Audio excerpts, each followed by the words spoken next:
जय श्री कृष्णा। नमस्कार मित्रों, आप सभी का ब्रज दर्शन ब्लॉग में स्वागत करती हूँ। आज के इस खास वीडियो में हम गरुड़ पुराण के चौथे अध्याय पर चर्चा करेंगे, जिसमें उन पाप कर्मों का वर्णन है जिनके कारण मनुष्य यमलोक में कठिन या मार्गों, वैतरणी नदी और नरक की भयानक यातनाओं का भागी बनता है। श्री भगवान ने स्वयं गरुड़ जी को इन पाप कर्मों और उनके फलों के बारे में विस्तार से बताया है। यह ज्ञान न केवल हमें अपने कर्म सुधारने की प्रेरणा देता है, बल्कि धर्म और अधर्म के बीच का भेद भी समझाने में मदद करता है। तो आप सभी वीडियो में अंत तक अवश्य बने रहिए और जानकारी का लाभ उठाइए। इस अध्याय में श्री भगवान श्री हरि ने गरुड़ जी के प्रश्नों का उत्तर देते हुए बताया कि पाप कर्म करने वाले मनुष्य को कैसे दंड मिलता है और उनके पाप किस प्रकार से उन्हें भयानक योनियों में जन्म लेने पर विवश करते हैं। यमलोक की यात्रा। धार्मिक व्यक्ति धर्मराजपुर के 3 पवित्र मार्गों से स्वर्ग की ओर जाते हैं, जबकि पापी दक्षिण दिशा के मार्ग से यमलोक जाते हैं। इस मार्ग में वैतरणी नदी है, जो पापियों के लिए अत्यंत कष्टकारी है।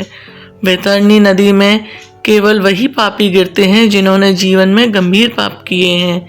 नरक में ले जाने वाले पाप: ब्राह्मण हत्या, सुरापान, गौ हत्या, स्त्री हत्या, गर्भपात, गुरु और देवताओं का धनहरण, विश्वासघात, झूठ बोलना, वचन देकर भी दान न देना, दूसरों का भोजन छीनना, तीर्थों और वेदों की निंदा, माता पिता और गुरुजनों का अपमान, स्वजनों से द्वेष करना, दुखी को देखकर प्रसन्न होना और स्त्री के सात्विक का नाश करना। अन्य पाप कर्म: तीर्थों, जल स्रोतों और देवालयों को नष्ट करना, व्रत और यज्ञ का विध्वंस, धर्म का ढोंग करना और दूसरों की आजीविका छीनना, झूठी गवाही देना, दान देने के बाद पछताना और पराई स्त्री का हरण करना। ऐसे लोग जो शास्त्रों की निंदा करते हैं या शास्त्रीय वचनों को नकारते हैं, ऐसे व्यक्ति भी नरकगामी होते हैं। नरक की यातनाएं: पापियों को यमदूत पकड़कर वैतरणी नदी में फेंकते हैं।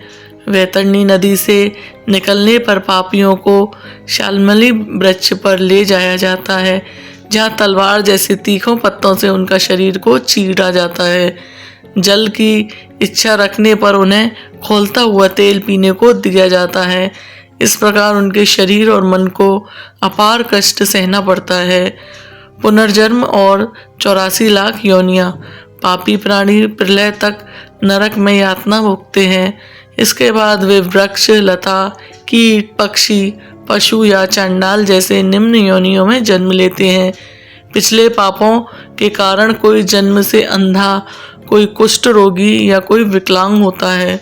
जो व्यक्ति रजस्वला स्त्री से गमन करते हैं अथवा पर्व के दिनों में जैसे अमावस, पूर्णिमा आदि में जल में, दिन में तथा श्राद्ध के दिन कामुक होकर स्त्री संग रहते हैं, नरकगामी होते हैं।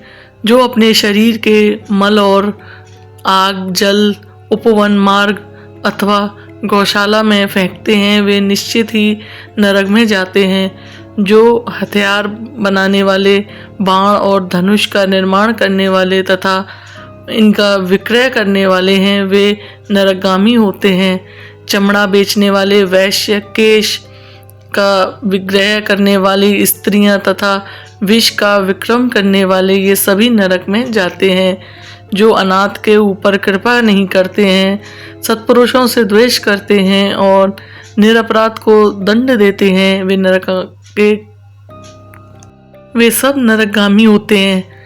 आशा लगाकर घर पर आए हुए ब्राह्मणों को और वाचकों को पाक सम्मान रहने पर भी जो भोजन नहीं कराते, वे निश्चय ही नरक प्राप्त करने वाले होते हैं। जो सभी प्राणियों में विश्वास नहीं करते और उन पर दया नहीं करते तथा जो सभी प्राणियों के प्रति कुटिलता का व्यवहार करते हैं, वे निश्चय ही नरकगामी होते हैं। जो महापापी घर, गांव तथा जंगल में आग लगाता है, यमदूत उसे ले जाकर अग्निकुंड में पकाते हैं।